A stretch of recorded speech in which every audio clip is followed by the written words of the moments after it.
Welcome back to my channel. Welcome back to my life as Cheryl, you guys. If you're new to the channel, please do want to hit the subscribe button. If you're old, what's up, gang? Anyways, yes, you guys saw by the title today's video. I don't even know whether I want to go or I don't want to go, but I feel like I have healed enough to go to church. So get ready with me to go to church in over a year. I've never stepped foot in any church.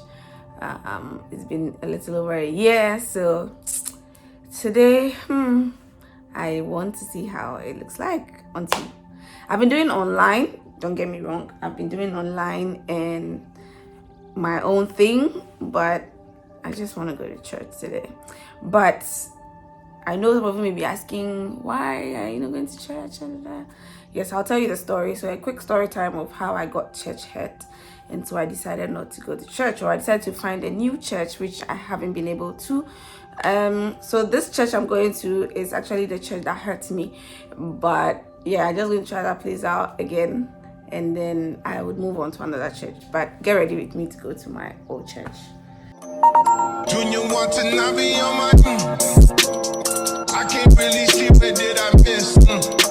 Today I'm going to put on some lashes. So you guys know these lashes from the unboxing. I'm going to try to attempt to put them on myself. Don't ask me what glue I'm using because I don't know. I joined this church 2020, right? Because in 2020, I think April, I've forgotten, but I moved to a new location. It was far from the church that I grew up in. I'm a Baptist, by the way. And this is not to shame any church or anybody. I'm just telling you guys my story and my experience. Okay, so this is how each one looks like. So I moved to Ashaman Estate and I felt like my old church was very far from me and I was spending a lot of money going to church. I do not drive. So I decided to move to the same, congregation, but in a different location. So I moved to this church, and it was even on recommendation by one of my friends. She's still my friend anyways. I love her to death. But at that time too, I had just gotten out of my 6-year relationship, and it wasn't easy for me. So my friend was like, oh, this man is like that church, this church I'm about to go, that's their marriage counselor or their welfare, whatever. At that time, my friend attended that church. So she said, oh, he's going to help you. And, I have like the gift of counseling. So, I was very intrigued to meet this man. So I met him. We became very close. I mean, after telling him what had transpired between my boyfriend and I, that led to the breakup, he was like, oh, okay, blah blah blah blah blah. So I kept begging this man, right? I'm like, okay, you've heard my side, I think you should hear his side, because I feel like we are young, we are growing, and he doesn't know what he's doing and all that. We've been together for so long, da da da da. This man said no, he's not meeting this guy because he has cancelled a lot of people that they will do let's get back together, and then their marriage is in shambles. I believed him because this is an old man. This is a man of God. So why wouldn't I believe him? So I believed him, even to the extent that when my ex-boyfriend at the time came to apologize, crying, begging, I had to be on the phone with this man, crying and begging and asking, what should I do? I want to take him back. And this man would say, suck him, let him go, he's not good for you. This is how I didn't accept this boyfriend of mine, and then the relationship ended. Actually, one mistake I did, I was totally dependent on him, on the man, for spiritual advice. So so this is how I met. So fast forward a year later, I meet my ex-husband. We started dating. I told this man that, oh, I've met somebody, I'm dating him, blah blah blah. So this is him. I introduced them. Marriage proposals came in, and I told him, and then I was like, oh, he wants to marry me. He was like, oh, good, da da da da da. Fast forward, proposals came in, and then we had to start wedding preparations. And because that was my church now, I wanted to get married in my old church, but they didn't have a counselor available for the time period we wanted to get married, so we had to settle for this one. And besides, that's where I church now. So I mean, this man made us attend membership class, to become members of the church. Okay, I think I'm doing well with this eye, so give me a minute. So did I tell you I introduced him to this man, and they had like a 15 minutes conversation with me outside, and then by the time they called me back inside, the man had approved of him. The man was like, oh, he's a good guy. And mind you, like I said, I totally depended on this man. Not totally, but I depended on this man spiritually because I exalted him as my spiritual father. After the 15 minutes conversation, the man told me that, yeah, he has a quiet spirit, he has a listening spirit. I was like, well, I found my kinsman redeemer. So this was me excited that finally the man of God has approved. Okay, so now that I am done with the lashes, let's just move on to the face, because the avatar is very serious this morning. So I'm just going to do no baking, nothing. I don't want to look like a ghost. So we have to moisturize, that, right? So that we don't look ashy like a broke person. So this is how I depend on this man. We went for membership class. We got our membership cards so that we could get married in the church. We did everything, And whenever I could see, red flag or whatever issue, I'll call this man, because he was literally like my spiritual father. I go to his house. I cook at his house. Mind you, he's married. Okay, he's married. Let's just get that clear. For people can start shouting that I went to his house. I cook in the kitchen with his wife, like all that kind of good stuff, right? So everything I told this man, every single thing I told this man. And sometimes, like when my husband was doing this, was doing that, I'll be like, Daddy, I don't think this is right for marriage. This behavior, he was like, oh, I'll talk to him. I don't actually know whether he actually did talk to him or not.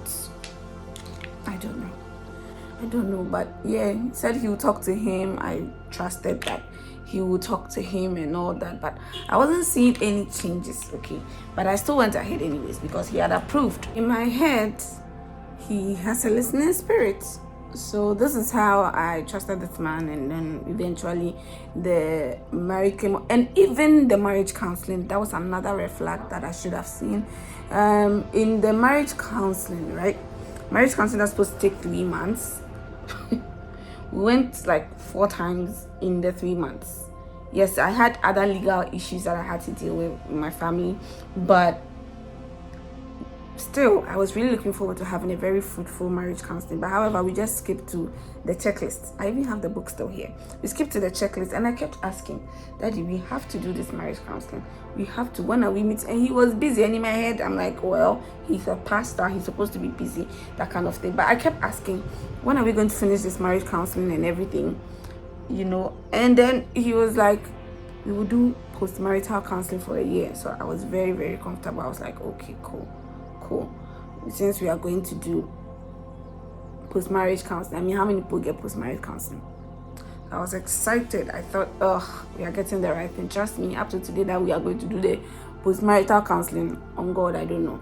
But yeah, so yeah, the same issues that I saw before, I thought, okay, now we're married, let me speak to you about it. It wasn't working. Whenever I did something, because both of them had also become close, I do something, right? He goes straight to this man and goes to tell this man the business. And then it got to a point, this man even came to tell me my marriage is not working because of YouTube, because I cook on YouTube, witchcraft passing through the YouTube, and I'm showing my married life and everything. I'm like, Jesus Christ. So I should quit YouTube. And then I'm like, no, I'm not going to do that, because that is my creativity, that is my work, that is a side passion that gives me a little money when I want it to give me money. So I don't know why it's not possible. People do it all the time. I didn't mind, and that also added up to the excuses that I don't respect. But yeah, so the last time I spoke to this man was literally October 2022. The last time I spoke to this man was October 2022, and this is me calling him and saying, it's been a long time I heard from you.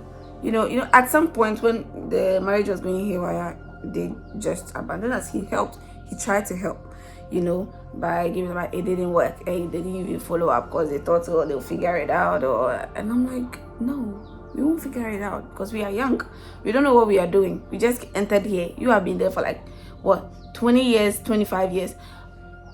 We are just here. We just got here. So why are you leaving us to our fate? That kind of thing. And where was the post-marital counseling? I thought you were going to push it down our throat because you didn't do your premarital counseling better. But anyway, that happened, and I called him, and that was in October. That was 2 months or 3 months after they put us in counseling. It didn't work out. And I was telling him, I said, that it's been a long time I heard from you. And he was like, true. But God doesn't come to people. People come to God.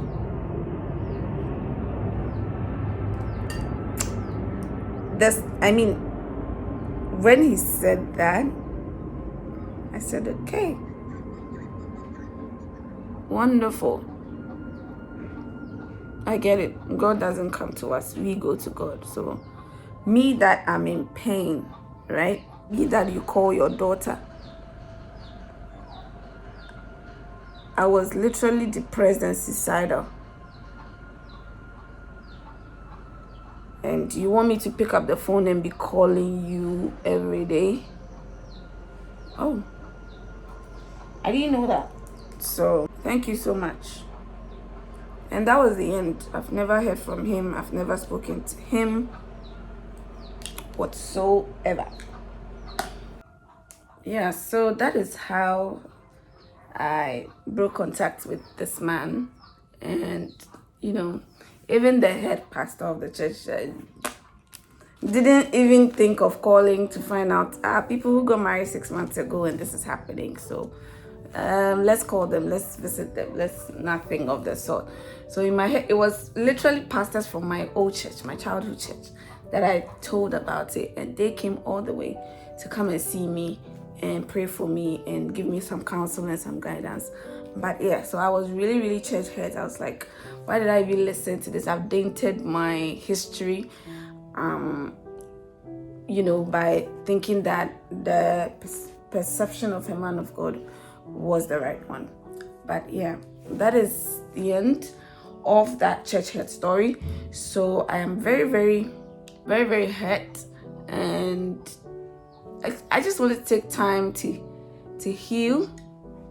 Okay, I wanted to take time to heal before I went to any church, because I was going to just portray whatever feelings I have from the pastor to everybody that I meet. You get it? So I just wanted to take my time and find a church that I really resonated with before attending any church of the sort. So yeah, that is my church hurt story. I'm sure the back of my head is not doing well, so let's fix that.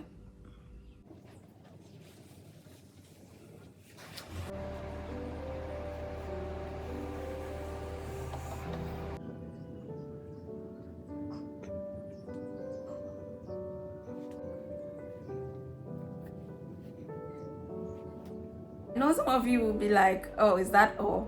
But there's another incident that happened where a member of the church gave me a job because I was looking for a job at the time. I wanted to stop working at where I work because it was far. So a member of the church, I approached her and she gave me a job. And for 3 months, she didn't pay me. And so I quit the job, and I was like, well, you have to give me my money, because that was the agreement that pay me what you owe me, and then I return company property.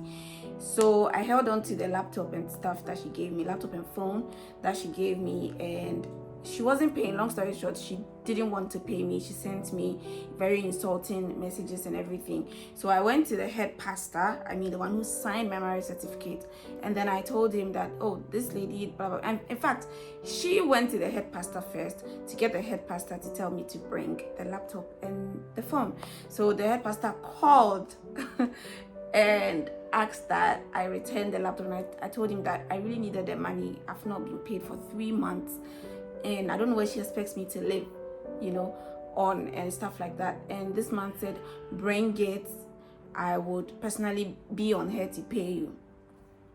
It's been 3 years and I haven't been paid. It's been 2 years, I guess. 2 years, and I haven't been paid a dime of that money, and I've never heard from the pastor as well. So I mean that's the end of my church head story. I've had quite a few, but this tops all, and let's see how today goes for me, because I don't know how I'm going to feel about it. I'm not sure if maybe if I see him I'll just say hello, but I don't know if I could have a longer conversation, more than a minute. So yeah, let's see what to do, because I've learned my lesson, and I made sure that my relationship with God is tighter than ever. 2, I'm not going to rely on any human being, because they're supposed to take care of the church, but if they don't do their jobs right, I am not their master. I don't pay them, or I'm not judging them for it.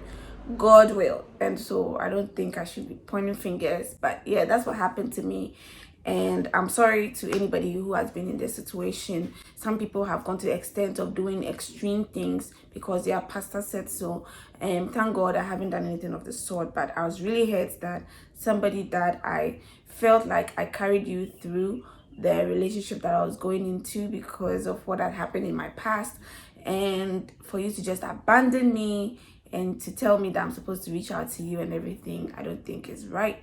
But yeah, basically that's what happened to me, and I want to say I forgave him, honestly, because he's just a man. So I forgive him for that, and yeah, I've moved on. So there's a scripture that I've come to love and I've come to appreciate. It says that our strength is thy grace, our rule is thy word, our end is the glory of the Lord. So everything that I've just said has shaped me to who I am, and what I know, and what I now believe in, and what I'm looking forward to. So I'm very appreciative of everything that they did for me whilst I knew them and everything. But yeah, so I'll show you guys some clips of church if I'm able to. So subscribe to the channel if you like this video, and let me know in your comments what I did wrong, if you've been church hurt in any way, how did you deal with it? So I feel a little uneasy, but God is there, I believe. So let me go meet God. Bye.